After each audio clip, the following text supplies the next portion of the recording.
Hello बच्चों, good morning. कैसे हैं आप सब? उम्मीद करता हूँ अच्छे होंगे। आज का मेरा जो टॉपिक है वो है नीट के प्रीवियस ईयर क्वेश्चंस हैं। ठीक है, इलेक्ट्रोस्टैटिक्स के एक टॉपिक वाइज मैं कराऊंगा इसमें।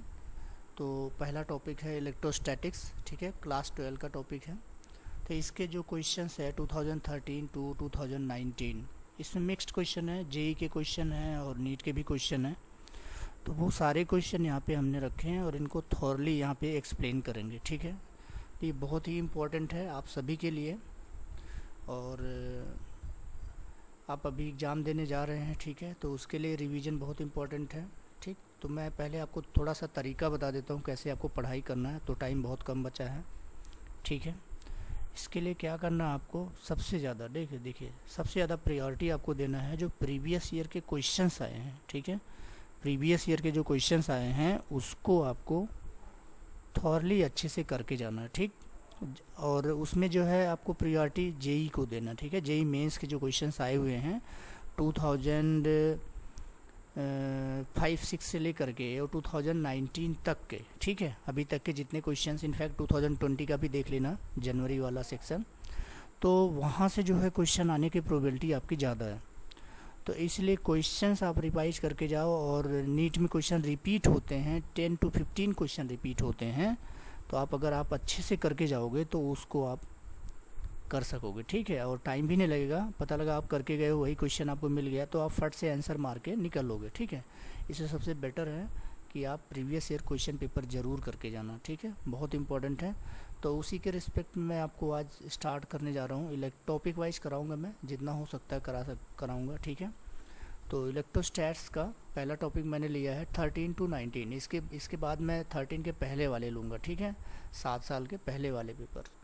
तो अभी जो मैं कराने वाला हूँ 13 to 19, उसमें आपके इलेक्ट्रोस्टैट्स के अच्छे अच्छे क्वेश्चंस कवर्ड हैं।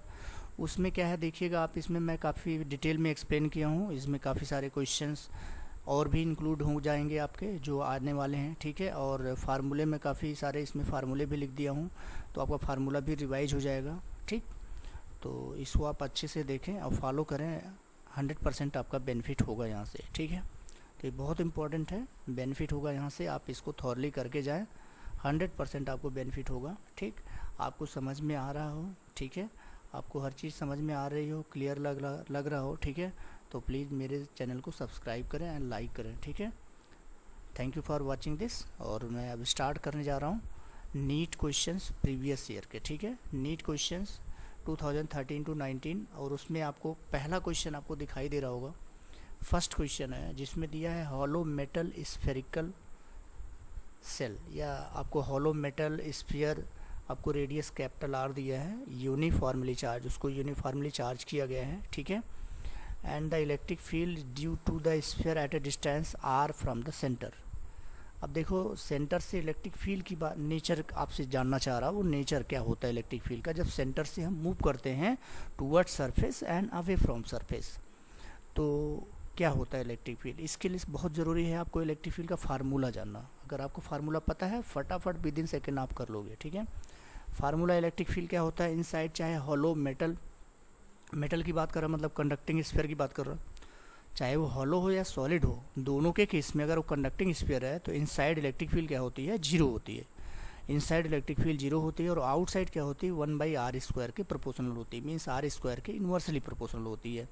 तो कम होती है, धीरे धीरे कम होती जाती है बाहर की तरफ, और अंदर क्या होता है, जीरो होता है। तो अब इसमें दो ऑप्शन आपको एक जैसे दिए हैं, सेकेंड एंड थर्ड। ठीक है, सेकेंड एंड थर्ड आप अच्छे से देखिए, दोनों ऑप्शन एक जैसे दिए हुए हैं। थर्ड में थोड़ा सा प्रॉब्लम है, इंक्रीजेज दिया है, आर इंक्रीजेज, तो थर्ड वाला गलत है, इसमें सेकेंड ऑप्शन आपका राइट हो जाएगा। ठीक है, सेकेंड ऑप्शन आप इसमें, सेकेंड ऑप्शन आप देखेंगे, सेकेंड ऑप्शन आपका राइट हो जाएगा। देखिए, क्योंकि धीरे धीरे इलेक्ट्रिक फील्ड क्या होती है, कम होती है बाहर की तरफ जाने पे, तो इसलिए आपका सेकेंड वाला आर इंक्रीज करेगा तो इलेक्ट्रिक फील्ड क्या करेगी, डिक्रीज करेगी। तो second option is right answer and third one is wrong. Third one में थोड़ा सा प्रॉब्लम क्या कर दिया, इंक्रीजेज आर इंक्रीज नहीं करता भाई, कम होता है। अब देखिए फार्मूला मैंने यहाँ पे लिखा हुआ है, ये फार्मूला आपके सामने लिखा हुआ है, ये इस फार्मूले के देखिए, इसीलिए इसका ग्राफ भी हमने ड्रॉ कर दिया है। ठीक है, ये ग्राफ भी ड्रॉ किया हुआ, बहुत इंपॉर्टेंट ग्राफ है। इस ग्राफ में आप देखिए ये इनसाइड वाला है और ये हमारा आउटसाइड है। इनसाइड में क्या है, 0 है, आउटसाइड में 1/r² के प्रोपोर्शनल है, ठीक है। तो जो आउटसाइड है उसमें क्या है, 1/r² के प्रोपोर्शनल है इलेक्ट्रिक फील्ड, ठीक।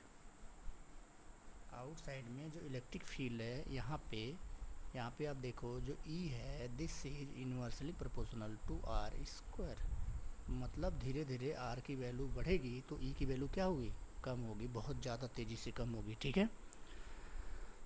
तो ये हो गया हमारा फर्स्ट क्वेश्चन। आई थिंक आपको समझ में आ गया होगा। अब इसी के रिस्पेक्ट में आप देखो solid non conducting sphere. Solid non conducting sphere में क्या होता है, प्रोपोर्शनल होता है, डायरेक्टली प्रोपोर्शनल होता है सेंटर से जैसे आप मूव करेंगे सरफेस की तरफ तो इलेक्ट्रिक फील्ड बढ़ती जाती है और सरफेस से जैसे बाहर जाएंगे आप कम होती जाती है। तो उसका जो ग्राफ है वो सेपरेटली मैं आपको दिखा देता हूँ। उसका जो ग्राफ है वो ग्राफ कुछ इस तरह से होता है, तो वो ग्राफ भी आपको पता होना चाहिए। ये पहले लीनियरली इंक्रीज करती है और फिर उसके बाद यहाँ से ऐसे ये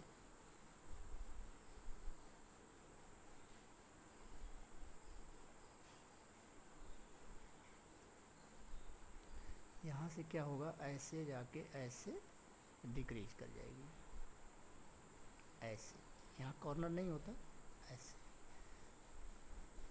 ये ऐसा कर्व मिलेगा। मैं एक अप्रॉक्सीमेट कर्व आपको दिखा दे रहा हूँ, ऐसा कर्व मिलेगा। ये बहुत इंपॉर्टेंट है, पूछा जाता है, ठीक। तो इसलिए ये भी कर्व आपको पता होना चाहिए,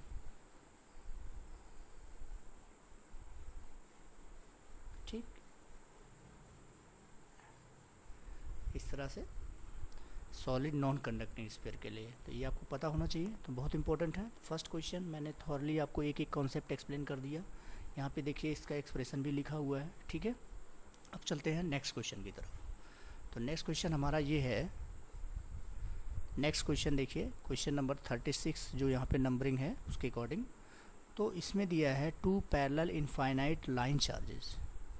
जैसे बात आती है इनफाइनाइट लाइन चार्जेस, आपके दिमाग में तुरंत फार्मूला आ जाना चाहिए, λ/2πε0r होता है इलेक्ट्रिक फील्ड का फार्मूला, या उसी को 2k λ/r बोलते हैं, ठीक है।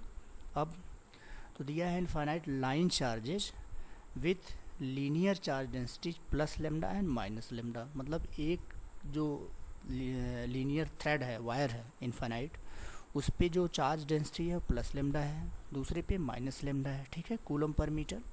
Are placed at a distance 2r, दोनों को सेपरेट कर दिया एट ए डिस्टेंस 2R, ठीक है, इतने डिस्टेंस से सेपरेट कर दिया in free space. What is the electric field midway between the 2 linear charges. अब पूछा है दोनों जो चार्ज बॉडीज हैं, लीनियरली जो चार्ज बॉडीज हैं, उन दोनों, जैसे ये लीनियरली इनफाइनाइट चार्ज बॉडीज हैं, ठीक है, ये हमारी प्लस लेमडा की है और ये वाली जो है हमारी ये माइनस लेमडा की है, ठीक। अब यहाँ बीच में बात कर रहा है यहाँ पे, और जबकि दोनों का सेपरेशन क्या दे दिया है, 2r है। अब यहाँ बीच में ऑब्वियस है इसकी डिस्टेंस कितनी बचेगी भाई, r बचेगी। इसकी भी डिस्टेंस कितनी बचेगी, ये भी r बचेगी, ठीक। r डिस्टेंस पे आपको पूछ रहा है सेंटर पे यहाँ पे, तो ये सेंटर पे इलेक्ट्रिक फील्ड फाइंड करना है। सिंपल सी बात है, ये पॉजिटिव है तो इससे अवे होगा और ये नेगेटिव है तो इसी की तरफ होगा। तो दोनों का डायरेक्शन फील्ड का क्या हो जाएगा, एक का डायरेक्शन इधर हुआ और दूसरे वाले का भी डायरेक्शन इधर हुआ, तो दोनों फील्ड क्या हो जाएगी, ऐड हो जाएगी। तो 2k λ/r plus 2k λ/r कितना हो जाएगा, 4k λ/r, and that becomes lambda के की वैल्यू रख दोगे 1/4πε0, तो आप देखोगे आ जाएगा आंसर आपका λ/πε0r आ जाएगा। क्लियर हो गया, बहुत ही सिंपल क्वेश्चन है, इससे जी क्वेश्चन नहीं आ सकता, बहुत ही इजी क्वेश्चन है, ठीक है। बट ऐसे क्वेश्चन को आपको अच्छे से टैकल करना आना चाहिए, ठीक है। फार्मूला पता होगा तो आप इजीली कर ले जाओगे। तो ये एक अच्छा क्वेश्चन था, केवल फार्मूले बेस्ड क्वेश्चन था, ठीक है। केवल फार्मूला अगर आपको पता है इनफाइनाइट चार्ज की वजह से क्या होता है, लाइन चार्ज की वजह से, तो आप इसको सॉल्व कर लोगे, ठीक है। चलिए नेक्स्ट क्वेश्चन पे चलते हैं। नेक्स्ट क्वेश्चन है हमारा, यस, नेक्स्ट क्वेश्चन में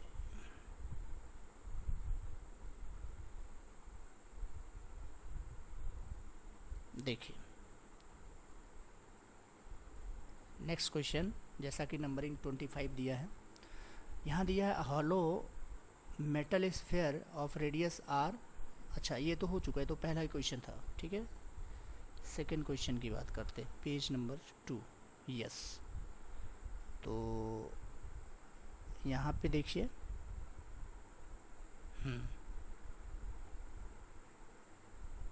question number 37 according to this numbering, ठीक है। क्वेश्चन नंबर 37 यहाँ पे क्या दिया है, 2 point charges A and B having charges plus Q and minus Q respectively. 2 point charge है ए एंड बी, दोनों पे चार्ज क्या दिया, plus Q minus Q, are placed at certain distance, दोनों को किसी एक पर्टिकुलर डिस्टेंस पे प्लेस कर दिया, ठीक है। And force acting between them is capital F, दोनों के बीच में फोर्स क्या दे दिया आपको, एफ दे दिया है, दोनों के बीच में जो फोर्स है वो एफ दे दिया, ठीक।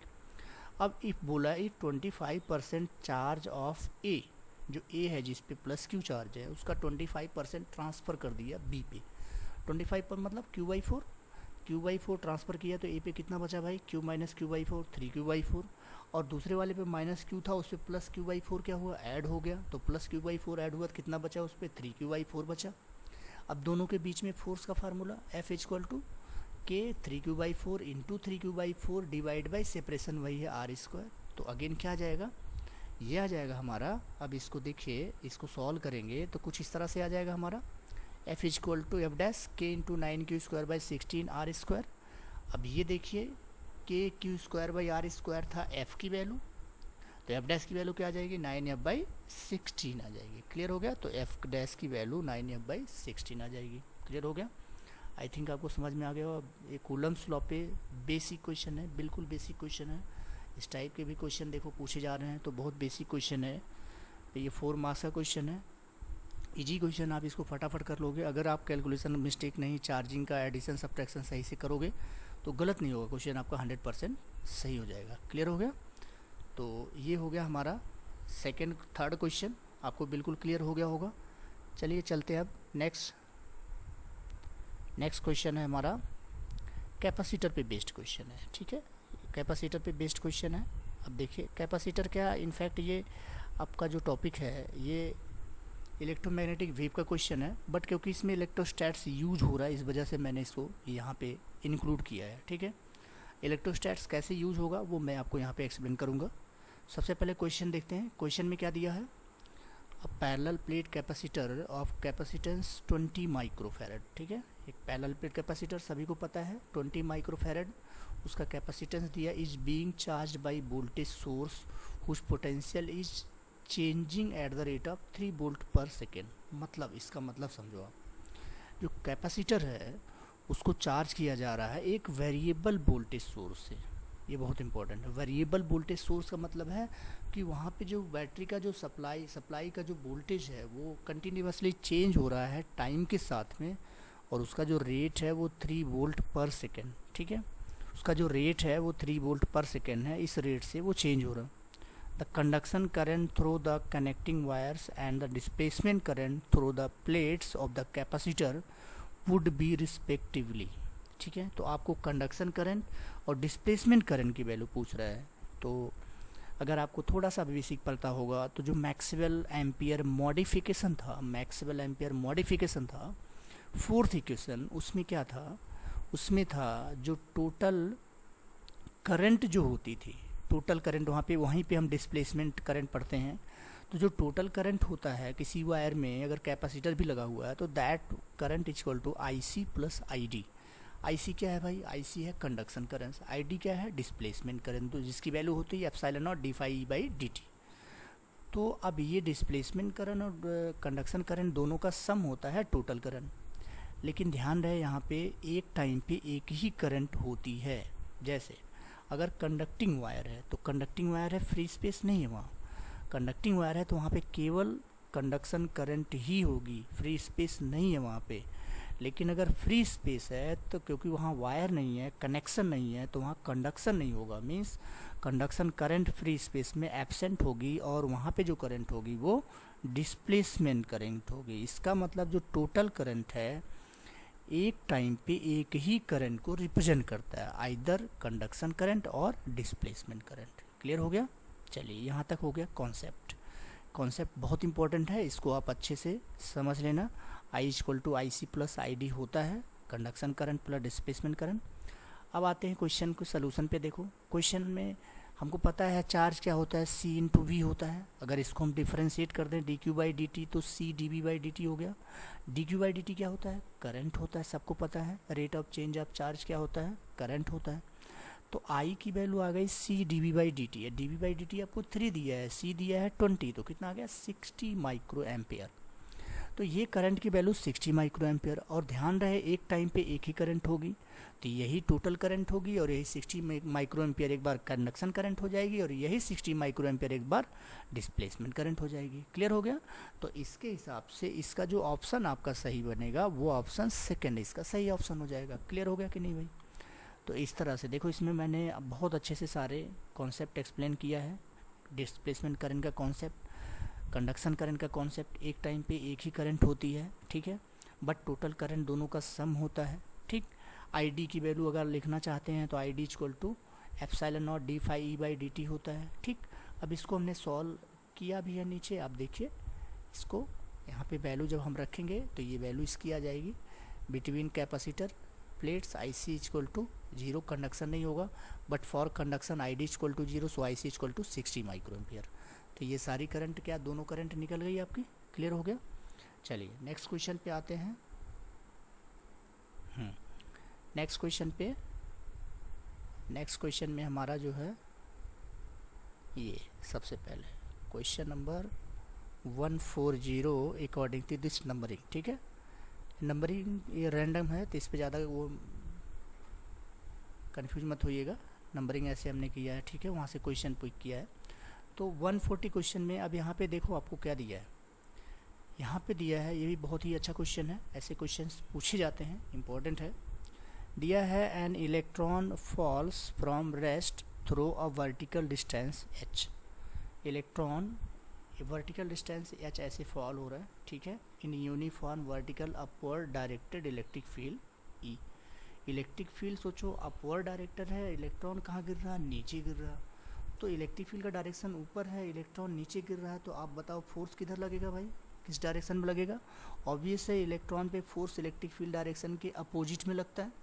तो अगर इलेक्ट्रिक फील्ड ऊपर है तो इलेक्ट्रॉन पे फोर्स किधर लगने वाला है, नीचे की तरफ लगने वाला है। क्लियर हो गया। इसका मतलब इलेक्ट्रॉन पे फोर्स नीचे लगेगा और वही उसको एक्सीलरेट करके नीचे लेके जाएगा। क्लियर हो गया ना, ठीक है, तो वही उसको नीचे करके ले जाएगा। अब ये बोला हुआ क्वेश्चन में कि इलेक्ट्रॉन वर्टिकली फॉल होता है, ठीक। चलिए नेक्स्ट पार्ट में क्या बोला, the direction of electric field not reversed. अब बोला इलेक्ट्रिक फील्ड जो पहले ऊपर थी अब उसको रिवर्स कर दिया, मतलब नीचे कर दिया है। Keeping its magnitude same, magnitude क्या है इसका, सेम किया है, ठीक है। अब proton is allowed to fall, अब क्या किया, इलेक्ट्रॉन को हटा दिया, अब प्रोटॉन को गिरा दिया वहीं पे।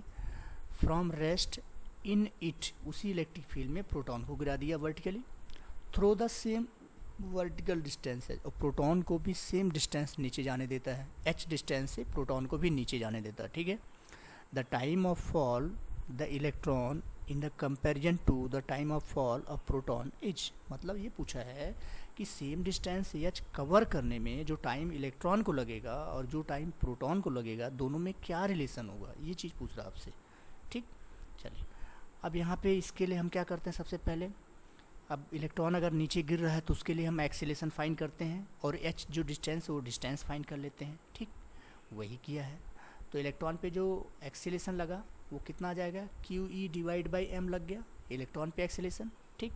अब उसके बाद तो हाइट h इक्वल टू क्या होगा, फॉल हुआ है, ड्रॉप हुआ है, मतलब जीरो इनिशियल वेलोसिटी है, तो h equal to half AT², a की वैल्यू आप रख दिए E by M E into T को आपने T1² रख दिया इलेक्ट्रॉन के लिए, ये आ गया h की वैल्यू। क्लियर हो गया। चलिए यहाँ से देखिए जो T1 टाइम है, जो फर्स्ट टाइम इलेक्ट्रॉन के लिए है फॉर h हाइट, वो आया 2hme डिवाइड बाई QE। तो जो टाइम है वो मास के अंडर रूट के डायरेक्टली प्रोपोर्शनल है, ये एक इम्पॉर्टेंट कॉन्सेप्ट है। h प्लैंक कांस्टेंट है, Q चार्ज इलेक्ट्रॉन पे प्रोटॉन पे दोनों पे सेम होता है, E इलेक्ट्रिक फील्ड दोनों का मैग्नीट्यूड सेम दिया है, ये सेम मैग्नीट्यूड सेम दिया, बस डायरेक्शन चेंज कर दिया है। क्लियर है।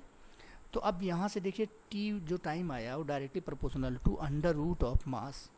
अब आपको पता है प्रोटॉन का मास ज़्यादा होता है, इलेक्ट्रॉन का मास कम होता है, तो ऑब्वियस है इलेक्ट्रॉन पे टाइम क्या हो रहा है, कम होने वाला है, किससे, प्रोटॉन से।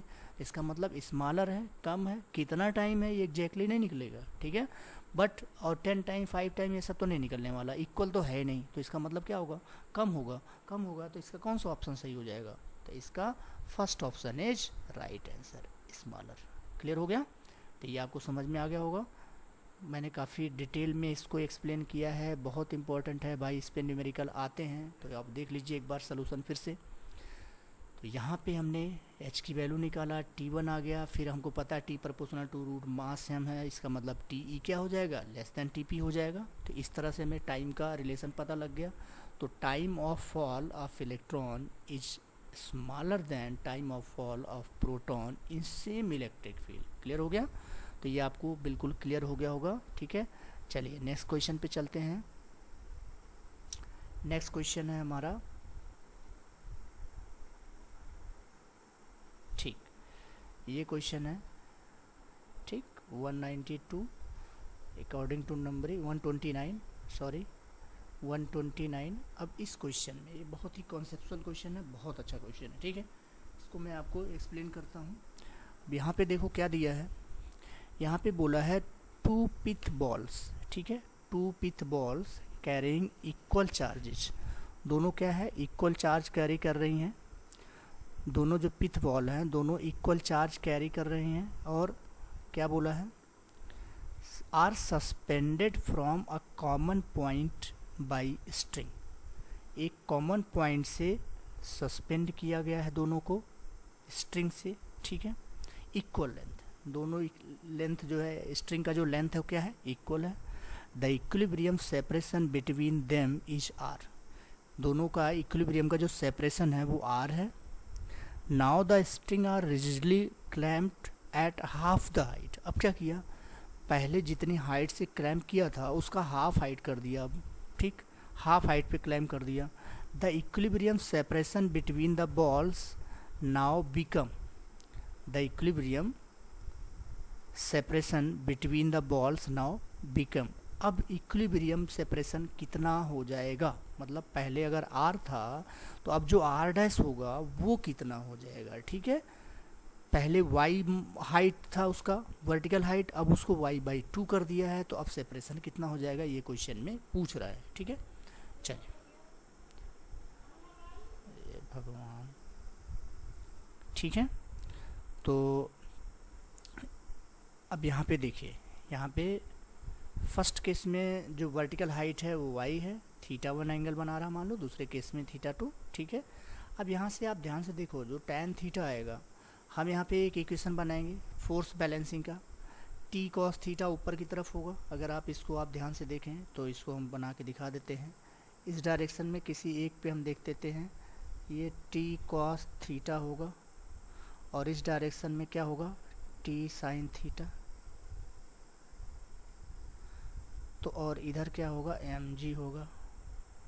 ठीक, mg होगा, तो t cos थीटा mg और t sin थीटा किसके इक्वल हो जाएगा, fe जो रिपल्सिव फोर्स लग रहा होगा। कुछ इस तरह से देखिए, मैं बता देता हूँ यहाँ पे बना के, ये है सिचुएशन, इधर लगेगा t sin थीटा, इधर लगेगा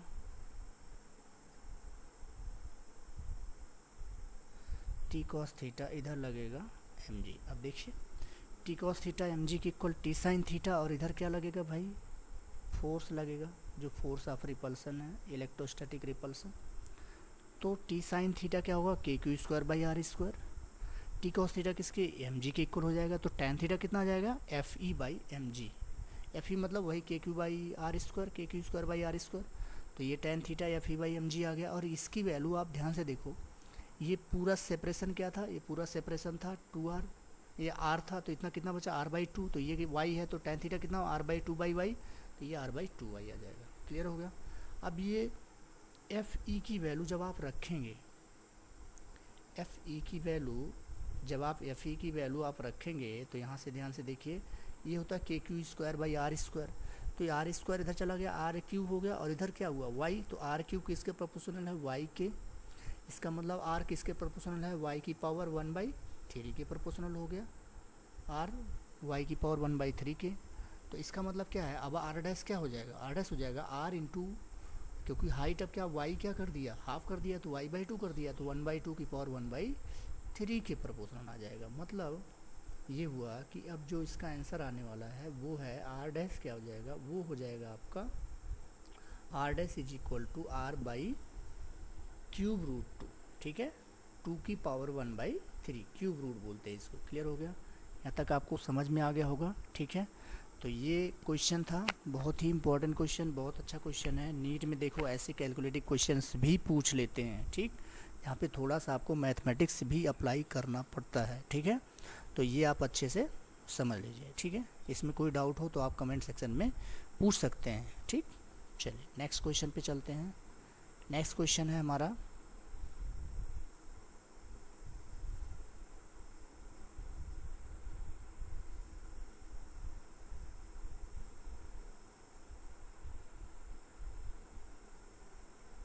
ठीक, ये हो गया। नेक्स्ट क्वेश्चन है, चलिए नेक्स्ट क्वेश्चन पे आते हैं।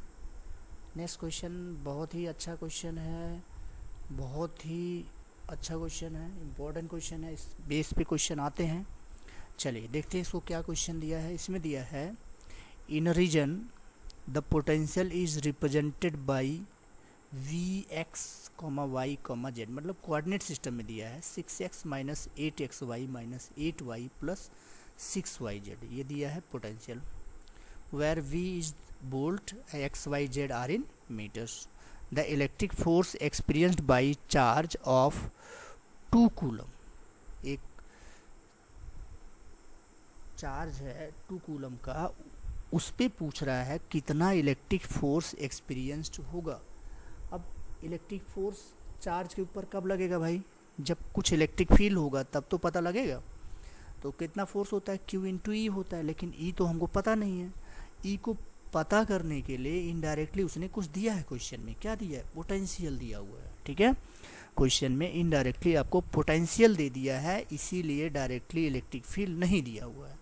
तो पोटेंशियल से हम इलेक्ट्रिक फील्ड फाइंड कर सकते हैं। हमारे पास एक रिलेशन होता है, अगर हम सिंगल वन डायमेंशन की बात करते हैं तो वन डायमेंशन में जो फार्मूला होता है E is equal to minus dV/dr, minus dV/dx होता है वन डायमेंशन में। क्लियर हो गया। अब इसके बाद यहाँ पे जो हमारा ये सिंपल फार्म नहीं है वोल्टेज का, ये कोऑर्डिनेट फार्म दे दिया एक्स वाई जेड में, तो अब उसको हमें एक्सटेंड करना पड़ेगा। तो उसके लिए क्या होता है, जो इलेक्ट्रिक फील्ड वेक्टर होता है वो minus of gradient of potential होता है, minus of gradient of potential. That is very important. Gradient का मतलब क्या होता है, ग्रेडियंट एक सिंबल होता है, ग्रेडियंट एक सिंबल होता है जिसकी वैल्यू मैं आपको बता देता हूँ। Gradient this is equal to del of del X into I cap plus del of del Y into J cap plus del of del Z into K cap. ठीक, ये होता है ग्रेडियंट की वैल्यू।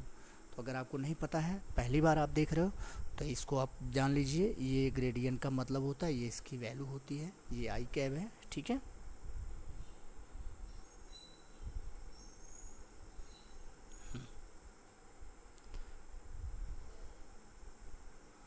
तो ये जो है हमारा आई कैब है, तो आप इसको समझ लें।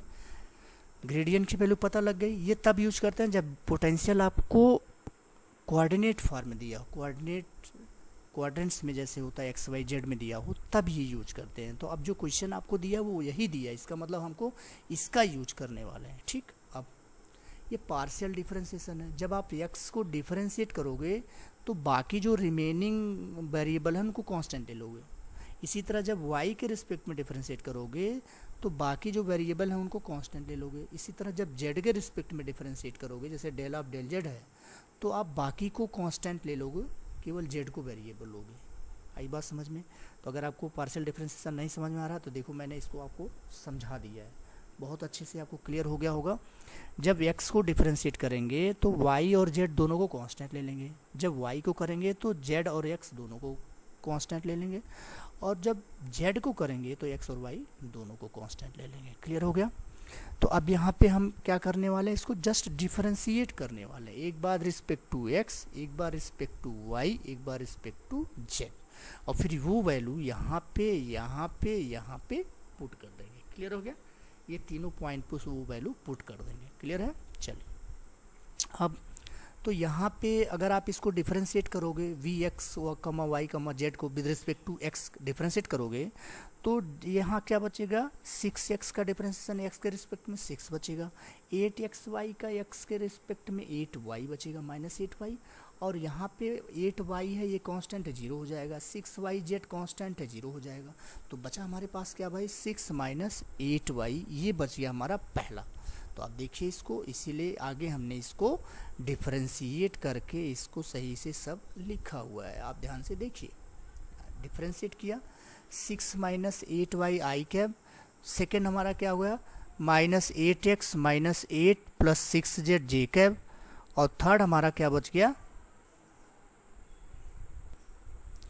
इसी तरह जब y के रिस्पेक्ट में डिफरेंशिएट करेंगे तो क्या बचेगा, y के रिस्पेक्ट में डिफरेंशिएट करेंगे तो आप देखिए ध्यान से, ये 0 हो जाएगा 6x, यहाँ क्या बचेगा -8y, वो 8x, यहाँ क्या बचेगा -8, यहाँ क्या बचेगा +6z।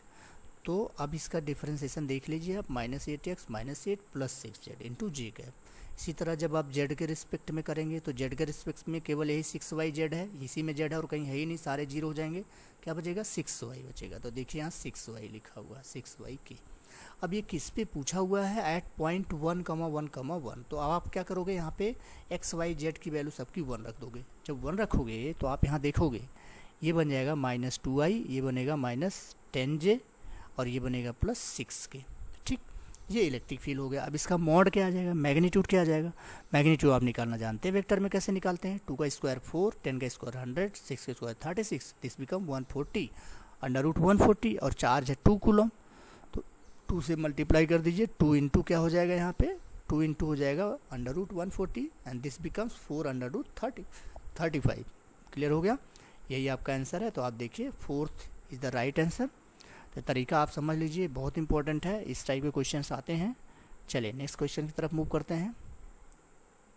ठीक, नेक्स्ट क्वेश्चन है, a conducting sphere of radius r is given a charge capital Q। Conducting sphere है, रेडियस r है, उसको चार्ज क्यों दिया जाए, electric potential and the electric field at the centre of the sphere. भाई conducting sphere है तो अंदर तो फील्ड क्या होता है, 0 होता है। मतलब क्या हो गया, सेंटर पे बात कर रहा तो सेंटर पे फील्ड क्या हो गया, 0 हो गया। तो सेंटर पे फील्ड तो 0 हो गया, लेकिन पोटेंशियल क्या होगा। फिर पूछा electric field at the centre of the sphere, potential, electric potential and electric field, इस ऑर्डर में देना है। तो इलेक्ट्रिक पोटेंशियल तो कांस्टेंट होगा, वो क्या होगा, KQ/R होगा, मतलब Q/4πε0R, और फील्ड की वैल्यू क्या होगी, 0 हो जाएगी। सिंपल सा फार्मूला आपसे पूछ रहा है भाई। तो V जो होता है वो होता है Q/4πε0R फॉर कंडक्टिंग स्फीयर, और E जो होता है सेंटर पे, E जो होता है सेंटर पे क्या होता है, 0 होता है। तो यही होता है for any conducting sphere of radius R and charge given to Q, this is conducting sphere. कोई भी अगर कंडक्टिंग स्फीयर है तो उसके लिए ये कंडीशन ट्रू है। क्लियर हो गया, आई बात समझ में।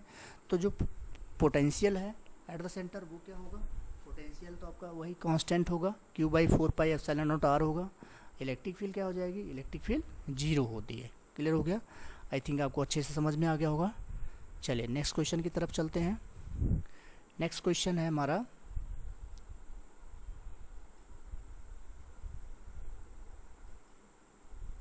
ठीक, नेक्स्ट क्वेश्चन,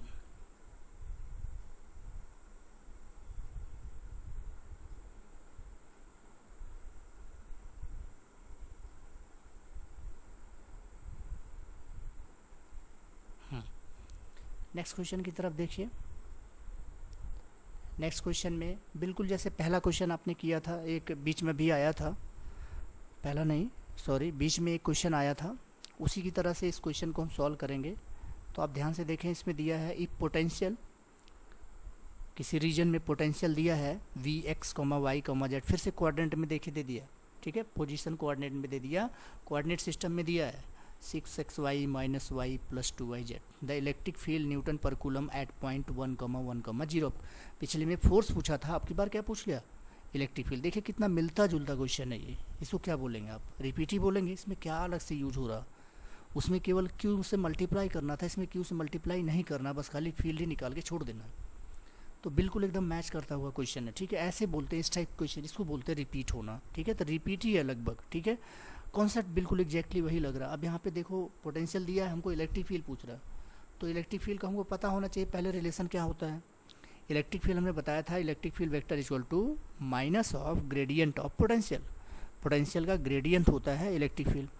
तो अब यहाँ पे इलेक्ट्रिक पोटेंशियल दिया हुआ, इसका ग्रेडियंट निकाल लेंगे। इसके पहले मैंने आपको एक्सप्लेन किया ही था, जब एक्स के रिस्पेक्ट में डिफरेंशिएट करेंगे तो बाकी को कांस्टेंट ले लेंगे, जब वाई के रिस्पेक्ट में करेंगे तो एक्स और जेड को कर लेंगे, और जब जेड के रिस्पेक्ट में करेंगे तो एक्स और वाई को कांस्टेंट ले लेंगे। तो चलिए पहले करते हैं इसको एक्स के रिस्पेक्ट में, तो डी एक्स करेंगे जब इसको, तो 6y, बाकी किसी में नहीं, केवल 6y बचा। तो क्या कर देंगे, डी एक्स में 6y कर देंगे। क्लियर हो गया, 6y इंटू आई कैप। अब फिर डी ऑफ डी वाई, ठीक है, D Y of this function. तो यहाँ पे 6 बचेगा, 6x, यहाँ क्या बचेगा -1 बचेगा, यहाँ क्या बचेगा 2z बचेगा, 6x -1 प्लस 2z इंटू जे कैप। और फिर इसके बाद हम क्या करेंगे, इसके बाद हम क्या कर देंगे जेड के रिस्पेक्ट में, तो जेड इन दोनों में है नहीं, केवल यहाँ 2y जेड में है, तो 2y बच जाएगा, तो 2y के कैप। अब इसमें कुछ नहीं करना, केवल 110 पॉइंट रख देना है एक्स वाई जेड जो दोनों पॉइंट हैं वही इसमें पुट कर देना। तो जब आप पुट करोगे तो आप देखोगे पहले में 6y है, मतलब 6i कैप, दूसरे में रख दिया आपने 6 - 1 प्लस 2z 0 है तो 5j कैप, तीसरे में y की वैल्यू आपने रख दिया 1 तो 2k कैप। तो यही आपका आंसर आ गया, ठीक है, ये आपका आंसर आ गया, देख लीजिए मैच कर गया, थर्ड ऑप्शन से मैच कर गया। तो ऐसे बोलते हैं क्वेश्चन रिपीट होना। तो मैं आपको बता दूं, for your kind information, this is very important question. इस टाइप के क्वेश्चंस पूछे जाते हैं भाई, आप बाय हार्ट इसको याद रखो, ठीक, इसको आप याद रखो, ज़्यादा इम्पोर्टेंट है। ऐसे क्वेश्चन बहुत इजीली हो जाते हैं, काफ़ी लोगों को कॉन्सेप्ट पता भी नहीं होता है, ठीक है, तो बहुत आराम से हो जाएंगे। बस ये डिफरेंशिएशन आपको पता होना चाहिए, सिंपल डिफरेंशिएशन करना होता है, कुछ का नहीं। जब x को करेंगे तो y z को कांस्टेंट ले लेंगे, और जब y के रिस्पेक्ट में करेंगे तो z x को कांस्टेंट ले लेंगे। तो जब कांस्टेंट लोगे तो कांस्टेंट का डिफरेंशिएशन क्या होता है, 0 होता है, इसलिए सबको 0 कर देते हैं। और जब z के रिस्पेक्ट में लेंगे तो x और y को कांस्टेंट ले लेंगे, तो उनको उनका जो अगर केवल उनका फंक्शन है तो वो 0 हो जाएगा, क्योंकि वो दोनों कांस्टेंट हो जाएंगे। क्लियर हो गया, आई थिंक यहाँ तक आपको बहुत अच्छे से क्लियर हो चुका होगा, ठीक है। चलिए नेक्स्ट क्वेश्चन की तरफ मूव करते हैं। नेक्स्ट क्वेश्चन जो है हमारा, नेक्स्ट क्वेश्चन ये है, बहुत ही अच्छा क्वेश्चन है, और इसके ऊपर भी रिपीटेड क्वेश्चन है, ध्यान देना आप, रिपीटेड क्वेश्चंस आए हुए हैं इसके ऊपर, इंपॉर्टेंट है। देखिए यहाँ पे एक पैरेलल प्लेट कैपेसिटर की बात कर रहा है, एक पैरेलल प्लेट कैपेसिटर है, एयर कैपेसिटर मतलब वही एयर है, फ्री स्पेस है, मीडियम कोई नहीं भरा हुआ उसमें, ठीक है, उसका कैपेसिटी सी दिया हुआ है, ठीक है, कैपेसिटी में कैपेसिटेंस सी दिया है, and distance of separation between the plate is D. दोनों प्लेट का जो सेपरेशन है वो आपको डी दे दिया, मतलब ये जो पैरेलल प्लेट कैपेसिटर है इसका जो सेपरेशन है, ये जो सेपरेशन है ये आपको डी गिवन है, ठीक, सेपरेशन पैरेलल प्लेट कैपेसिटर का आपको डी यहाँ पे दिया हुआ है। अब एंड पोटेंशियल डिफरेंसेस भी, दोनों के बीच में पोटेंशियल डिफरेंस कितना अप्लाई किया उसने, वी पोटेंशियल डिफरेंस दे दिया। Is applied between the plates, force of attraction between the plates of the capacitor.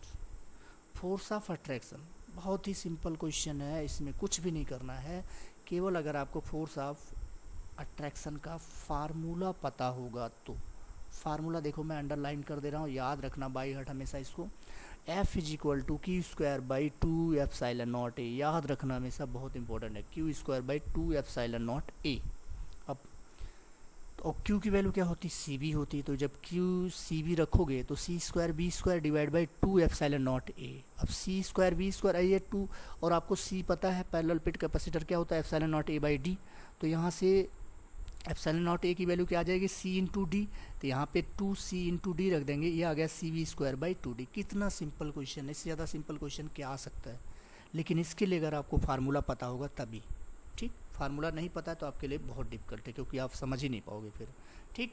तो इसमें बेसिकली दो फार्मूले यूज में, एक फोर्स का फार्मूला, दूसरा कैपेसिटेंस का formula, C epsilon naught A by D parallel plate capacitor का।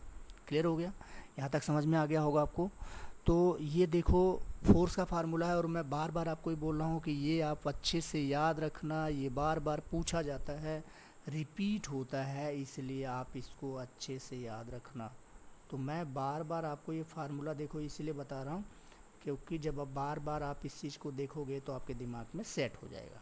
ठीक है, तो बहुत इम्पोर्टेंट है, इसको याद रखना। फोर्स एफ का जो फार्मूला होता है Q square by 2 epsilon naught ए होता है, उसको याद रखना बाई हार्ट। ठीक है, चलिए नेक्स्ट क्वेश्चन की तरफ चलते हैं। नेक्स्ट क्वेश्चन हमारा जो है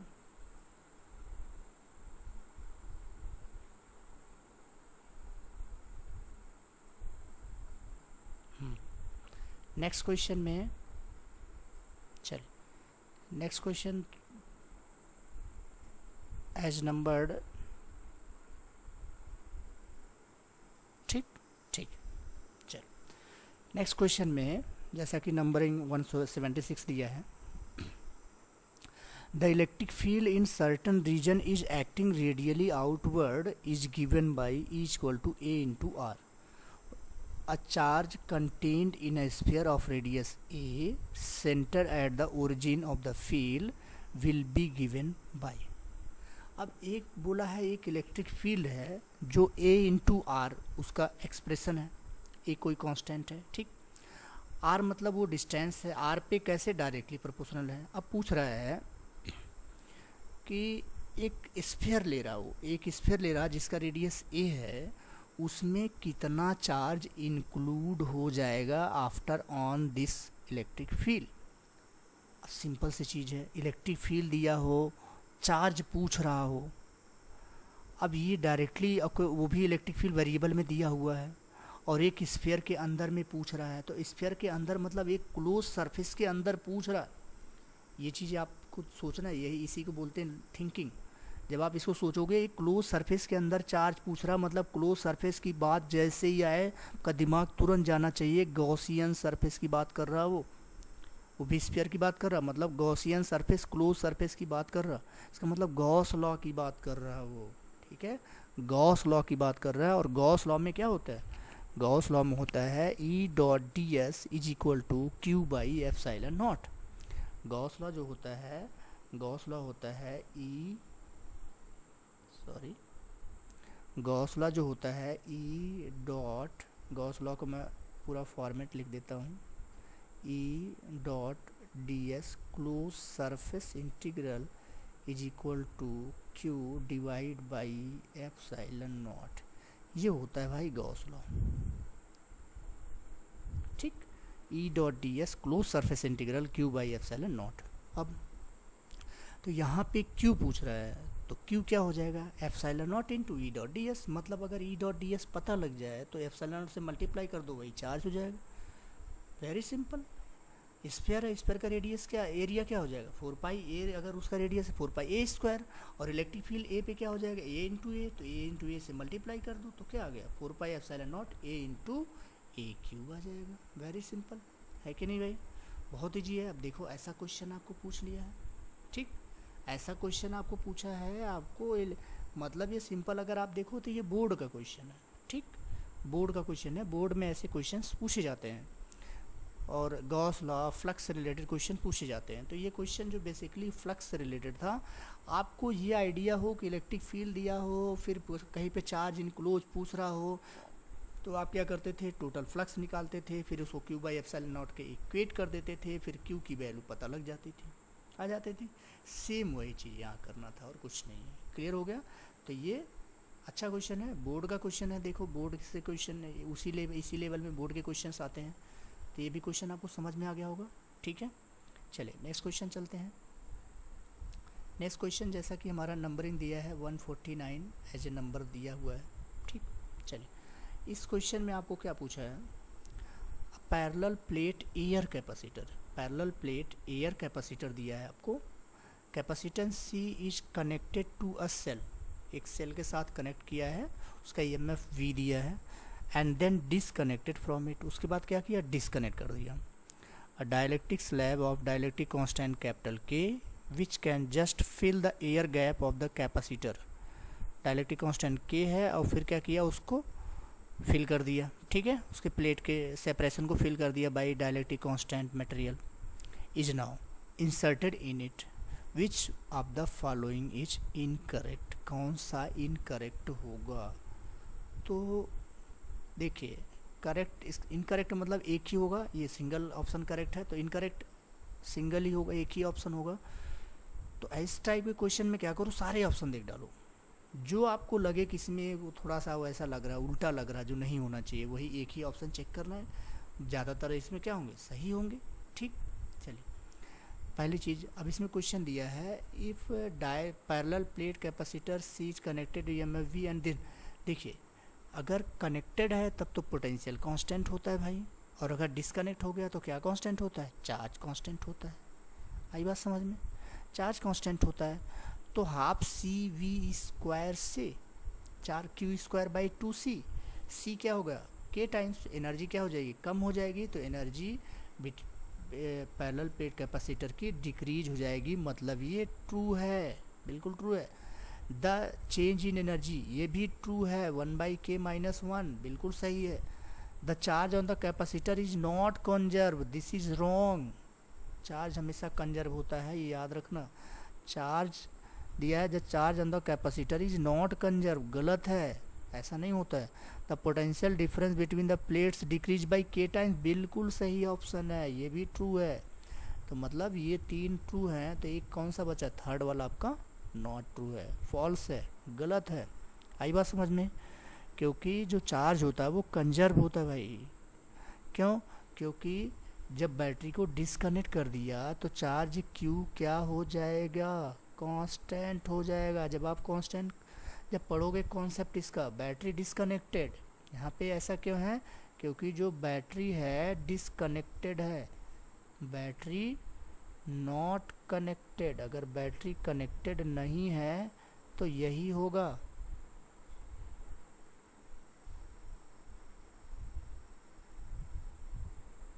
अगर बैटरी कनेक्ट नहीं है तो चार्ज Q क्या हो जाएगा, कांस्टेंट। कांस्टेंट मतलब कंजर्व, ये बोल रहा है नॉट कंजर्व, इसका मतलब ये गलत है। आई बात समझ में, क्लियर हो गया। चलिए नेक्स्ट क्वेश्चन पे मूव करते हैं। नेक्स्ट क्वेश्चन,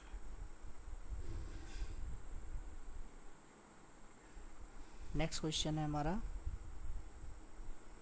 ठीक, ये नेक्स्ट क्वेश्चन में, नेक्स्ट क्वेश्चन कुछ नहीं, बहुत सिंपल क्वेश्चन है।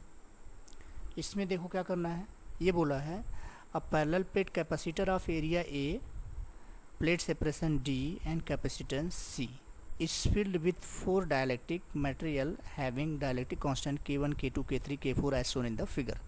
फिगर में देखिए, single dielectric material use for same capacitance C in this capacitor, then its dielectric constant K is given by, K की वैल्यू पूछ रहा है वो। कैसे करेंगे इसको, बहुत सिंपल है। सबसे पहले C1, C2, C3 आप लिख देंगे, ठीक।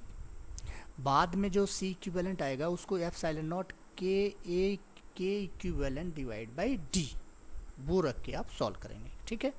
चलिए C1 हमने, अब यहाँ पे देखिए एक कॉन्सेप्ट मैं आपको बताता हूँ। कॉन्सेप्ट इसमें यह है कि अगर प्लेट सेपरेशन डिवाइड होगा तो सीरीज कॉम्बिनेशन, और अगर प्लेट एरिया डिवाइड होगा तो पैरेलल कॉम्बिनेशन। याद रखना इसको, जहाँ जहाँ एरिया डिवाइड होगा वहाँ पैरेलल कॉम्बिनेशन, जब सेपरेशन डिवाइड होगा वहाँ पे सीरीज कॉम्बिनेशन। अब यहाँ पे आप डायग्राम में देखो, ये जो ऊपर की K1, K2, K3 ये तीनों प्लेटें हैं, इनका एरिया डिवाइड हो रहा है, इसका मतलब ये तीनों आपस में क्या है, पैरेलल है।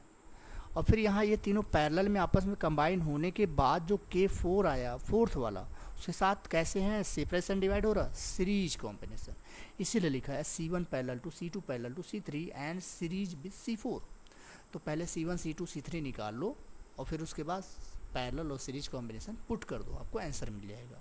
C1 2ε0 K1 A/3D आ जाएगा, D की वैल्यू D/2 रखोगे, C2 आ जाएगा, C3 आ जाएगा। इसी तरह से जब आप ये सब रखोगे,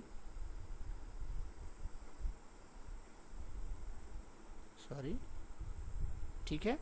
चलिए अब यहाँ पे आप देखिए, जब आप इसको सब वैल्यू यहाँ रखोगे C1 C2 C3 सब रखोगे इस इक्वेशन में रखोगे तो आपको सब आंसर पता लग जाएगा। ठीक, तो आप सॉल्व करने के बाद आप फाइंड करोगे, इसका थर्ड ऑप्शन करेक्ट आएगा। 2/k equal to 3/k1 plus k2 plus k3 plus 1/k4। ठीक है, तो यहाँ सब में जो 2 नीचे आएगा वो 2 यहाँ चला गया, 2/k आ गया, इसी वजह से। क्लियर हो गया। चलिए, तो ये सिंपल कॉम्बिनेशन का क्वेश्चन है, इस टाइप का बोर्ड में भी क्वेश्चन आता है, इंपॉर्टेंट है, और देखो नीट में भी आया हुआ है। ठीक है, जेई मेंस का क्वेश्चन है, जेई मेंस में भी पूछा गया है ये क्वेश्चन। ठीक है, चलिए अब देखिए ये क्वेश्चन नंबर 23। अब इसमें देखिए, हाँ, इसमें क्वेश्चन में क्या पूछा है, an electric dipole is placed at an angle of 30 degree with an electric field intensity 2 × 10⁵ newton per coulomb. Electric field आपको 2 × 10⁵ न्यूटन पर कूलम दे दिया। It experiences a torque equals 4 newton metre. The charge on dipole if the dipole length is 2 centimetre. Charge की value पूछ रहा, torque की value दे दिया, dipole पे torque दे दिया, तो आपको फटाक से फार्मूला इसका याद आ जाना चाहिए, tau equal to P sine theta P cross E. Vector P cross vector E होता है टॉर्क का फार्मूला। फट से आपके दिमाग में आ जाना चाहिए कि जो डाइपोल होता है उस पर टॉर्क का फार्मूला क्या होता है, तो उस पर टॉर्क का formula P E sine theta होता है। अब इलेक्ट्रिक फील्ड दिया है आपको 2 × 10⁵, साइन थीटा दिया हुआ 30 डिग्री, रख दीजिए वैल्यू आप रखेंगे, यहाँ से पी की वैल्यू आ गई, पी की वैल्यू 4 × 10⁻⁵ कूलम मीटर। अब ये जब ये पी की वैल्यू आ गई तो पी की वैल्यू क्या होती है, Q into separation 2 centimetre, 0.02 × 2 into Q equal to 4 × 10⁻⁵। इसको जब आप सॉल्व करेंगे तो आप देखेंगे क्यू की वैल्यू 2 मिली कूलम आ जाएगा, मतलब आपका ऑप्शन बी, सेकेंड ऑप्शन आपका राइट आंसर हो जाएगा। क्लियर हो गया। तो ये भी एक अच्छा क्वेश्चन था, सिंपल डायरेक्ट क्वेश्चन है, टॉर्क के फार्मूले पे डायरेक्ट क्वेश्चन है। क्लियर हो गया। तो ये भी आप ये क्वेश्चन इजी क्वेश्चन सॉल्व हो गया। नेक्स्ट क्वेश्चन पे चलते हैं। नेक्स्ट क्वेश्चन देखिए,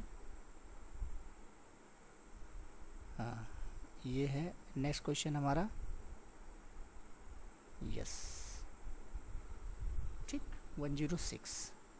next question, when an alpha particle of mass m moving with velocity v bombards on a heavy nucleus of charge Ze, its distance of closest approach from the nucleus depends on mass h। तो ये बहुत simple question है, इसमें कुछ नहीं, आप modern physics में भी आप पढ़ते हैं, वो इलेक्ट्रोस्टैट्स में भी इसको इंक्लूड करते हैं। तो यहाँ पे देखिए, जब वो क्लोजेस्ट है मतलब उसकी जो टोटल जो काइनेटिक एनर्जी है क्लोजेस्ट सेपरेशन पे, उस पे क्या होगा, जो पोटेंशियल एनर्जी में कन्वर्ट हो चुकी होगी, मतलब लगभग रुक जाएगा वो उसी क्लोजेस्ट डिस्टेंस ऑफ अप्रोच होगी। तो 1/2 mv² k × 2ze² divide by R के इक्वल हो जाएगा, वहाँ से रिलेशन पता लग जाएगा। तो यहाँ से आप देखेंगे r प्रोपोर्शनल टू 1/m आ जाएगा, आपका सेकेंड ऑप्शन सही हो जाएगा, r प्रोपोर्शनल टू 1/m। तो ये बहुत सिंपल क्वेश्चन है, इसमें कुछ है नहीं, ज़्यादा दिमाग नहीं लगाना है, बट क्वेश्चंस आ जाते हैं भाई, देखो ऐसे क्वेश्चंस आपके आ जाते हैं, इसलिए आपको पता होना चाहिए। ये देखिए इसका सोल्यूशन ऐसे हमने किया हुआ है, 1/2 mv² equal to k 2ze² divide by r, तो r प्रोपोर्शनल टू 1/m आ गया। क्लियर हो गया। ठीक है, नेक्स्ट क्वेश्चन पे चलते हैं। नेक्स्ट क्वेश्चन ये जेई मेंस 2005 या 6 का क्वेश्चन है, और ये नीट का 2016 का क्वेश्चन है। ठीक, तो अब ये देखो एग्जैक्टली वही क्वेश्चन, कुछ भी चेंज नहीं किया हुआ है, एग्जैक्टली सारे डेटा भी वही हैं, इसमें कुछ चेंज ही नहीं किया है। ठीक, इसलिए मैं बोल रहा हूँ कि जेई मेंस के क्वेश्चन आप करके जाओ, आपको फ़ायदा होगा उससे। ठीक, फ़ायदा होगा, एग्जैक्टली डायरेक्ट क्वेश्चन आपको मिल जाएंगे तो आपको फ़ायदा हो जाएगा ना, केवल आंसर टिक करना बस खाली आपको। अब यहाँ पे देखिए क्या है, यहाँ पे दिया है पहले एक बैटरी सोर्स है। ठीक, थोड़ा सा डायग्राम इसमें रॉन्ग दिया है, मैं इसको सुधार देता हूँ, ऐसा ये थोड़ा छोटा है। ठीक है, और ये V वोल्ट की बैटरी है। V वोल्ट की बैटरी, पहले कैपेसिटर जो 2 माइक्रोफेरेड है उससे कनेक्टेड है, तो क्या करेगा, उसको चार्ज कर देगा। तो कितनी एनर्जी, हाफ CV² एनर्जी आ जाएगी उसके पास, आ गई। अब क्या बोला है, स्विच को 1 से 2 में शिफ्ट कर दिया, पोटेंशियल डिस्कनेक्ट हो गया बैटरी। अब 2 वाला क्या करेगा, इसको चार्ज करेगा। तो कितनी एनर्जी की लॉस होगी, कितना %, यही पूछा है when the switch is turn to position 2 the percentage of its store energy dissipated means in the form of heat, जो लॉस होता है उसकी बात कर रहा है। तो ये 2 ढंग से हम क्वेश्चन इसको सॉल्व कर सकते हैं, अलग अलग सेपरेटली करके देखें, या फिर हम सिंगल एक फार्मूला, हमको बहुत इंपॉर्टेंट है वो फार्मूला, अगर आपको याद है तो आप फट से कर ले जाओगे, वो फार्मूला मैंने यहाँ पे लिखा हुआ है। तो ये बहुत ही इंपॉर्टेंट फार्मूला है, ये फार्मूला ही आप याद रखो, सबसे बेटर है। Delta U loss of energy इसी तरह से करके आता है, ये इनिशियल फाइनल सब्ट्रैक्शन करके आता है। तो हम डायरेक्टली लिखे हुए इसको 1/2 C1 C2 upon C1 plus C2 into V1 minus V2 का होल स्क्वायर। C1 C2 दोनों कैपेसिटेंस है, दोनों कैपेसिटर, और V1 V2 क्या है, दोनों पे पोटेंशियल है इनिशियली। तो C1 C2 सबकी वैल्यू रखा, तो ये वैल्यू आ गई हमारी, रखने के बाद ये वैल्यू हमारी कुछ इस तरह से आ गई, ठीक। अब हम क्या करेंगे, इनिशियल एनर्जी कितनी थी, इनिशियल केवल इसी में थी हाफ CV², तो अब दोनों को हमने डिवाइड कर दिया, और फिर उसके बाद 100 से मल्टीप्लाई कर दिया। तो ये देखा हमने 80% एनर्जी ट्रांसफ़र हो जा रही है। कितने एनर्जी, 80% एनर्जी लॉस हो रही है। क्लियर हो गया, 80% एनर्जी डेसिपेट हो रही है इन द फॉर्म ऑफ हीट। तो ये आपको याद होना चाहिए। जेई मेंस का क्वेश्चन है, रिपीटेड क्वेश्चन है नीट में, और ये जेई मेंस में फिर से रिपीट हुआ है 2019 में। तो गुड क्वेश्चन है, इसको ये फार्मूला आप याद रखिएगा, अच्छा फार्मूला है। ये जेई मेंस में फिर से रिपीटेड है, नीट में या रिपीट हुआ, मतलब अच्छा क्वेश्चन है, ठीक है। इस टाइप के क्वेश्चंस आ सकते हैं, इसको आप अच्छे से रिवाइज करके जाइएगा। क्लियर हो गया। चलिए नेक्स्ट क्वेश्चन पे चलते हैं भाई। नेक्स्ट क्वेश्चन है हमारा,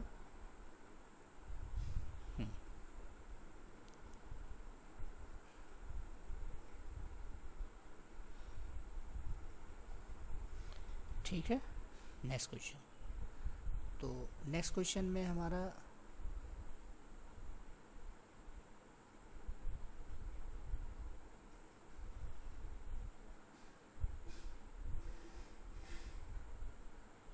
हाँ, नेक्स्ट क्वेश्चन देखिए, थोड़ा सा छोटा दिख रहा होगा, मैं जूम कर रहा हूँ इसको, ठीक। चलिए दिखाई दे रहा होगा। नेक्स्ट क्वेश्चन में ये है, 2 identical charge sphere suspended from common point by 2 massless string of length L, ठीक है। दोनों मासलेस स्ट्रिंग है लेंथ L का, are initially at a distance d very less than L, mutual repulsion, the charge begins to leak from both the spheres at a constant rate से, ठीक है, charge leak होना शुरू हो गया। As a result sphere approaches each other with a velocity v। दोनों जब charge कम होगा तो फोर्स की वैल्यू कम लगेगी या रिपल्सन की, तो क्या होगा, दोनों एक दूसरे के पास आना शुरू करेंगे, फिर मतलब अप्रोच करेंगे किसी एक वेलोसिटी से। वही वेलोसिटी आपको इसमें दिया है, approaching velocity v। The v varies as a function of distance x between the sphere के बीच में क्या होगा, डिस्टेंस पहले ज़्यादा होगा, जब चार्ज कम होगा तो डिस्टेंस धीरे धीरे कम होना शुरू होगा, वो भी एक रेट से डिस्टेंस कम होगा, वही स्पीड उसकी v है, वही दिया हुआ है। अब पूछा है v और x में रिलेशन क्या है, तो इसके पहले भी एक क्वेश्चन देखो हमने किया था, चार्ज जब थ्रेड से हैंग किया था, 2 चार्ज थे वहाँ पे tan थीटा और ये सब निकाला था। यहाँ पे क्वेश्चन में ऑलरेडी दिया है x is very less than L, इसका मतलब यहाँ पे हम अप्रॉक्सीमेशन यूज कर सकते हैं, इसीलिए यहाँ पे हमने tan theta is equal to sine theta approximately लिया है, that is equal to x/2L। किसी टाइम पे जब सेपरेशन x बचा, ये L है, तो x/2L हो जाएगा। अब ये बना KQ² इंटू mg, ठीक, इज इक्वल टू x/2L। अब यहाँ से हमने जब इसको सॉल्व किया तो देखा Q² प्रोपोर्शनल टू XQ आ गया। इसको जब हमने सॉल्व किया, अब ये KQ²/x² कैसे आया भाई, tan थीटा किसके इक्वल होता है, FE/mg होता है, तो FE क्या है, KQ²/x² mg, तो KQ²/x² इंटू mg, वो x/2L के इक्वल हो गया। अब इसको हमने सिंप्लीफाई किया, देखा या Q² प्रोपोर्शनल टू x³ या Q प्रोपोर्शनल टू x⁻3/2। अब जब इसको हमने और थोड़ा सा सिंप्लीफाई, इसको डिफ्रेंशिएट किया, Q प्रोपोर्शनल टू x⁻3/2, जब इसको डिफ्रेंशिएट किया तो क्या आया, D Q by D T proportional to 3/2 X power 1/2 D X by D T, differentiate कर दिया। D Q by D T constant rate दिया हुआ, आई कॉन्स्टेंट रेट है, तो यहाँ से, और D X by D T V है, यहाँ एक्स पावर 1/2, तो वी किसके प्रोपोर्शनल आ गया, वी आ गया डायरेक्टली आपका एक्स पावर -1/2 के प्रोपोर्शनल। क्लियर हो गया। तो जो speed of approaching charges, charge की जो अप्रोचिंग स्पीड है वो एक्स की पावर -1/2 के प्रोपोर्शनल आ गया, और यही आपका देखो 4 ऑप्शन में एक ऑप्शन में दिया हुआ रहते 4th ऑप्शन। क्लियर हो गया। तो ये एक अच्छा क्वेश्चन था, थोड़ा मैथमेटिकल क्वेश्चन था, कैलकुलेटिव क्वेश्चन था। नीट के हिसाब से थोड़ा सा इसको हम टफ कैटेगरी में ले सकते हैं, क्योंकि नीट में लोग इतने में ही कैलकुलेशन में उनकी हालत ख़राब हो जाती है। ठीक है, तो इसमें थोड़ा सा पेशेंस रख के इसको सॉल्व करेंगे तो क्वेश्चन हो जाएगा। ऐसा नहीं टफ क्वेश्चन है, बस पेशेंस रख के करेंगे तो हो जाएगा, क्योंकि यहाँ 2 बार दिमाग यहाँ लगाना पड़ेगा डिफरेंशिएट करके। एक क्यू तक तो आ गया मान लो, इसके बाद आप अटक जाओगे, इसके बाद सोचना पड़ेगा आपको थोड़ा कि डिफरेंशिएट कैसे करें इसको, क्यू को डिफरेंशिएट। अब ध्यान देखिए हर चीज़ दिया हुआ है इसीलिए क्वेश्चन में। रेट ऑफ जो चार्ज का लीकेज है वो कांस्टेंट है, मतलब d Q by D T constant दे दिया है। ठीक, तो अब इसी वजह से इसको हमने डिफरेंशिएट करके इस तरह से सॉल्व किया। क्लियर हो गया। आई थिंक अब आपको ये क्लियर हो गया होगा। चलिए नेक्स्ट क्वेश्चन पे मूव करते हैं बेटा। नेक्स्ट क्वेश्चन है हमारा, नेक्स्ट क्वेश्चन ये है, suppose the charge of proton and electron differ slightly. हम लोग क्या नॉर्मली क्या लेके चलते हैं, इलेक्ट्रॉन और प्रोटॉन पे चार्ज क्या लेते हैं, इक्वल लेते हैं। लेकिन इस क्वेश्चन में थोड़ा सा चेंज करके दे दिया भाई। इसमें क्या बोला है कि इलेक्ट्रॉन और प्रोटॉन का जो चार्ज है वो थोड़ा सा लिटिल बिट चेंज है। प्रोटॉन पे जो चार्ज है ई प्लस डेल्टा ई है, थोड़ा सा ज़्यादा बढ़ा के दे रहा है। ठीक है, if the net electrostatic force and gravitational force between 2 hydrogen atom placed at a distance D much greater than atomic size. Atomic size से ग्रेटर है तो इलेक्ट्रोस्टैटिक फोर्स ही वहाँ पे मेजर फोर्स होगा। ठीक है, मेजर फोर्स होगा इलेक्ट्रोस्टैटिक फोर्स, क्योंकि वो जो एटॉमिक डिस्टेंस है उससे ज़्यादा है, इस वजह से। Then delta E of the order, तो डेल्टा ई जो इलेक्ट्रॉन जो चार्ज का डिफरेंस है वो बात पूछ रहा है किस ऑर्डर का होगा। तो अब सिंपल सी बात है, ग्रेविटेशनल फोर्स से वो बैलेंस करा रहा, तो हम क्या करेंगे, इसको ग्रेविटेशनल फोर्स से बैलेंस करा जाएंगे। कैसे करा देंगे ये देखिए, ये इस तरह से हमने बैलेंस करा दिया इसको। ये देखिए, सॉरी ये देखिए के delta E square by R square equal to G M square by R square दोनों साइड से कैंसिल। डेल्टा ई की वैल्यू क्या आ जाएगी, under root G by K into M. ये डेल्टा ई की वैल्यू आ गई। Capital G universal gravitational constant सबको पता है, 10⁻11 ऑर्डर का होता है, रख दीजिए।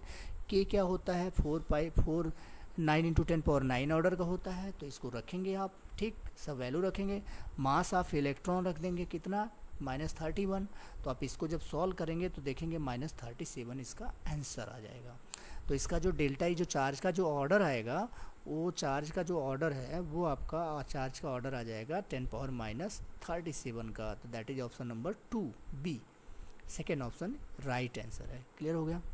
आई थिंक यहाँ तक आपको अच्छा लगा होगा, क्लियर हो गया होगा। मैं थॉरली एक कॉन्सेप्ट यहाँ पे एक्सप्लेन कर रहा हूँ इसलिए ताकि आपको पता हो जाए। ठीक है, थॉरली एक कॉन्सेप्ट। अब नेक्स्ट क्वेश्चन पे चलते हैं।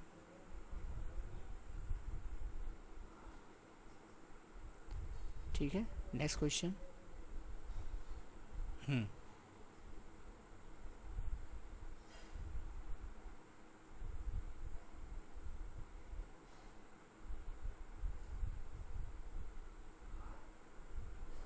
ठीक, नेक्स्ट क्वेश्चन जैसा कि आप देख रहे हुए, नेक्स्ट क्वेश्चन में क्या दिया है। नेक्स्ट क्वेश्चन में a capacitor is charge by a battery. एक कैपेसिटर है जिसको एक बैटरी से चार्ज किया है। The battery is removed and another identical अनचार्ज capacitor is connected. पहले बैटरी चार्ज किया, फिर अनचार्ज कैपेसिटर कनेक्ट कर दिया। The total electrostatic energy of resulting system. कितना ईजी है। अब टोटल इलेक्ट्रोस्टैटिक एनर्जी पूछ रहा है। ऑब्वियस है, जब पहला वी वोल्ट से चार्ज हो गया, जब दूसरे को कनेक्ट करेंगे तो दोनों में क्या होगा, कॉमन पोटेंशियल इस्टेब्लिश होगा। और कॉमन पोटेंशियल क्या होगा, V/2 हो जाएगा, सिंपल। अब दोनों की एनर्जी क्या हो जाएगी, 1/2 CV²/4 इंटू 2 टाइम्स, तो CV²/4 आ जाएगा। अब CV²/4 पहले का क्या हो गया, हाफ हो गया। जो इनिशियल एनर्जी हाफ CV² था उसका हाफ हो गया कि नहीं हो गया। इसका मतलब क्या हुआ कि फैक्टर 2 से रेड्यूस हो जाएगा, कम हो जाएगा, डिक्रीज हो जाएगा। क्लियर हो गया। तो ये बहुत सिंपल क्वेश्चन है, इसमें कुछ किया करना नहीं है, सिंपली देखो सॉल्व किया हुआ है, तो आप इसको कर सकते हैं। इसी तरह से क्वेश्चंस आते हैं, रिपीट होते हैं, इसको आप अच्छे से कर लीजिएगा। अब आते हैं नेक्स्ट क्वेश्चन पे। थोड़ा सा छोटा दिख रहा है, इसको मैं जूम कर दे रहा हूँ, आपको क्लियर दिखने लगेगा। ठीक है, आई थिंक अब क्लियर दिख रहा होगा। तो इस क्वेश्चन को देखो, ये यहाँ पे है an electron of mass m initial velocity v equal to v naught I cap enters in electric field minus e naught I cap constant e naught greater than 0 और lambda naught is wavelength at time t equal to 0, so find wavelength at time t equal to t। तो time t पे wavelength की value पूछ रहा है। इसका मतलब क्या है? इसका मतलब ये है कि जो डी ब्रॉगली वेवलेंथ है, पहले उसका फार्मूला पता होना चाहिए। क्या फार्मूला होता है? h/m इंटू वी होता है। लेमडा जो होता है h/m इंटू वी होता है, तो मतलब जो लेमडा है directly proportional to 1/v। Clear हो गया? 1/v के डायरेक्टली प्रोपोर्शनल है। अब पहले है v नॉट, तो lambda naught by V naught हो गया। दूसरी बार v कैसे आएगा? v आएगा किसी टाइम पे, v is equal to V naught plus acceleration into time t। Acceleration क्या आ जाएगा? E naught E divide by M, E naught E divide by M acceleration into time t। तो ये v की value आ गई v naught plus E naught by M into T. अब ये v आ गया उस टाइम पे। अब यही उस टाइम पे वेवलेंथ के लिए ये v की वैल्यू पुट कर देंगे। तो v की वैल्यू यहाँ पे पुट किया हमने। अब पहले हमने ये लिखा हुआ, अब दोनों को आप डिवाइड करके देख लीजिए। तो लेमडा की वैल्यू आ जाएगी लेमडा नॉट बाई v, क्या हो जाएगा यहाँ? v नॉट कॉमन हो जाएगा 1 plus E naught by M V naught into T. This is your answer. ठीक है, तो ये समझ में आ गया होगा, ये इसका फाइनल आंसर हो जाएगा। तो ये अच्छा क्वेश्चन है, ये भी चार्ज के मोशन के ऊपर डिपेंड कर रहा है। देखो मैं लगभग 6 से 7 साल का क्वेश्चन डिस्कस कर रहा हूँ। आप देखो कितनी बार ये एक्सप्रेशन आ गया है फील्ड मोशन का, ठीक है, जिसमें E/m एक्सेलेरेशन यूज हो रहा था। मतलब इससे रिलेटेड क्वेश्चंस आते हैं, इंपॉर्टेंट है। यहाँ स्पीड के लिए पूछ लिया, डी ब्रॉगली वेवलेंथ, मतलब इसको लिंक कर दिया मॉडर्न फिजिक्स से, बट है एक्चुअली इलेक्ट्रोस्टैटिक्स। क्लियर हो गया? तो आई थिंक ये आपको अच्छे से क्लियर हो गया होगा। चलिए नेक्स्ट क्वेश्चन की तरफ मूव करते हैं।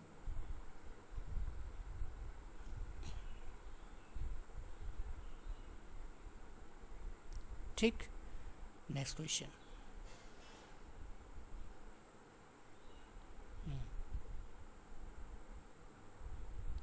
नेक्स्ट क्वेश्चन में थोड़ा सा ज़्यादा जूम है, सो जूम इन कर दिया हमने।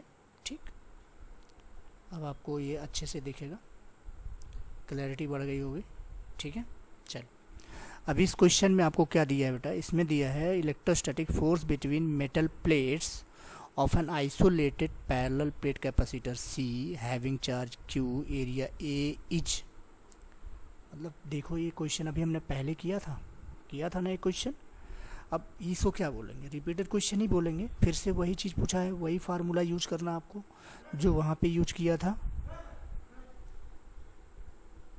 ठीक है, तो अब यहाँ पे जब हम फार्मूला जो यूज करेंगे, ये देखिए ये फोर्स का फार्मूला, क्या इसमें कहीं डी आ रहा है? नहीं आ रहा। इसका मतलब क्या है? प्लेट सेपरेशन पे क्या कर रहा है? इंडिपेंडेंट है। तो इट इज इंडिपेंडेंट और डिस्टेंस बिटवीन द प्लेट्स। तो वेरी इंपॉर्टेंट, डिस्टेंस या सेपरेशन पे इंडिपेंडेंट होता है, यही इसका राइट आंसर हो गया। क्लियर हो गया? चलिए नेक्स्ट क्वेश्चन पे चलते हैं। इसमें कुछ ज़्यादा नहीं करना है, बस यही फार्मूला देख के करना है। नेक्स्ट क्वेश्चन में हमारा है, ये क्वेश्चन मैं पहले करा चुका हूँ, वही क्वेश्चन फिर से आ गया है। ठीक है, तो इसमें टाइम पूछ रहा था, इलेक्ट्रॉन का टाइम। तो टाइम जो होता है मास के अंडर रूट के डायरेक्टली प्रोपोर्शनल होता है। तो इसका मतलब क्या है? जो इलेक्ट्रॉन का टाइम हो कम लगेगा प्रोटॉन के टाइम से। ठीक है, तो ये हो गया। देखो कंप्लीट कर दिया मैंने, अप्रॉक्सीमेट 6 to 7 ईयर्स के क्वेश्चंस कंप्लीट कर दिया हूँ। ठीक है, इसको आप अच्छे से देखिएगा और आपको समझ में आएगा 100%। आप इसको थॉरली अगर देखेंगे समझेंगे तो आपको 100% समझ में आएगा। और आपको अच्छा लगे तो प्लीज़ चैनल को सब्सक्राइब लाइक करें और अपने दोस्तों में भी शेयर करें। ठीक है, ताकि उनको भी फ़ायदा हो सके। And thank you very much to watching this and thank you so much.